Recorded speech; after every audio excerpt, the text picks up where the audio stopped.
Welcome to the Slop Farm. Enjoy the video. Turn the Camry ignition to ACC, enable Bluetooth on the phone, and open the phone pairing menu. On a 2011 Toyota Camry standard head unit, press Phone or Setup, choose Bluetooth, then pair new device to make the radio discoverable. Select the radio name from your phone list, then enter the PIN displayed on the radio screen or try 0000 if prompted. Some phones will request confirmation instead of a PIN. Wait up to 90 seconds for the audio and phone profiles to connect before testing a call or music stream. Use the center console USB or AUX jack with a Lightning or micro USB cable for a direct connection depending on your phone.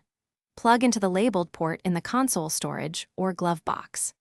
Switch the radio to USB or AUX input and enable iPod or USB audio mode if the head unit displays those options to let the radio read track names and control playback. A wired connection will charge the phone while playing and provide consistent audio without Bluetooth dropouts.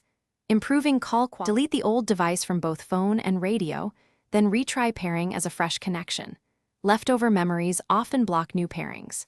If the head unit seems unresponsive, cycle the ignition to OFF for 10 seconds, then to ACC to perform a soft reboot of the stereo and retry Bluetooth discovery.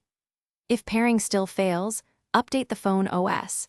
Test pairing with a different phone to isolate whether the phone or the Camry stereo is the problem, and consult a dealer for a firmware update or head unit replacement if necessary.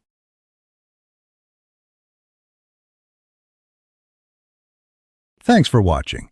Consider subscribing if we helped you today.